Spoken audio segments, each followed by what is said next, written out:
চাওক যে ৰাইজ অলৰেডি প্ৰস্তুত হৈছে নিৰ্বাচনলৈ মাত্ৰ ৰাইজে অপেক্ষা কৰি আছে যোৱা 10টা বছৰ 14 চনৰ পৰা ৰাইজে বিজেপিৰ আমোলত যি তিতা কেঁহা পাইছে ৰাইজৰ জীৱন দুৰ্বিষহ হৈ পৰিছে আৰু সেইকাৰণে ৰাইজে এইবাৰ চিন্তা কৰিছে যে বিজেপিয়ে যিটো শ্লোগান দিছিলে পৰিৱৰ্তন বিজেপিৰ শ্লোগানেৰেই ৰাইজে এইবাৰ বিজেপিক পৰিৱৰ্তন কৰিব ৰাইজক পৰিৱৰ্তন লাগে পৰিত্ৰাণ লাগে বিজেপিৰ পৰা আৰু আমি তৃণমূল কংগ্ৰেছে আজি প্ৰায় এমাহ জোৰা কাৰ্যসূচী আমি জিলাই আমি এনেধৰণৰ সভা সমিতিৰ যোগেদি ৰাইজৰ মাজত আমি সজাগতা সৃষ্টি কৰি আছোঁ আৰু সকলো ঠাইতে ৰাইজৰ আমি বিপুল সঁহাৰি পাইছোঁ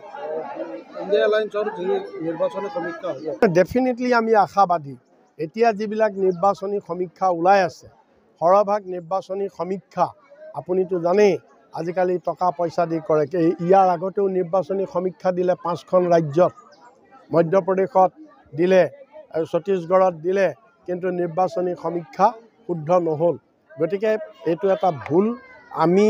ৰাইজে যিটো সমীক্ষা দিব সেইটোহে আচল শুদ্ধ সমীক্ষা ৰাইজে এইটো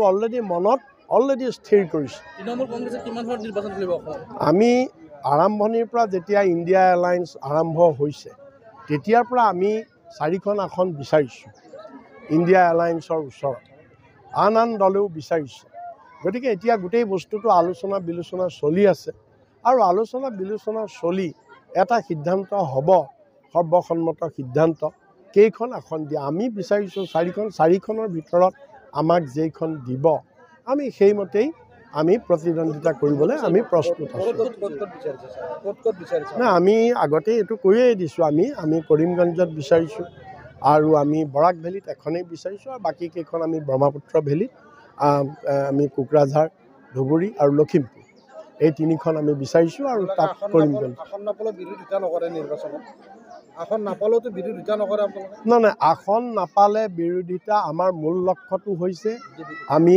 বিজেপিক উৎখাত কৰিব লাগে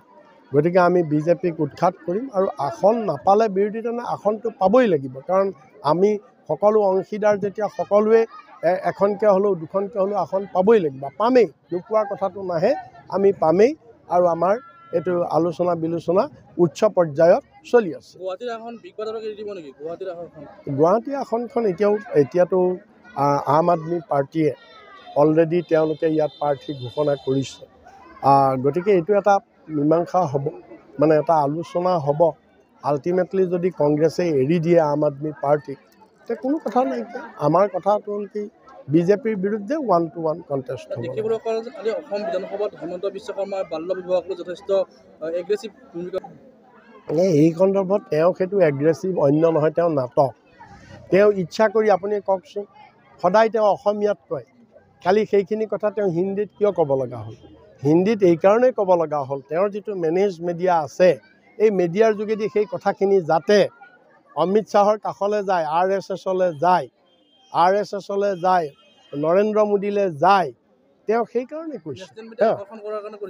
তেওঁ সেইকাৰণে কৈছে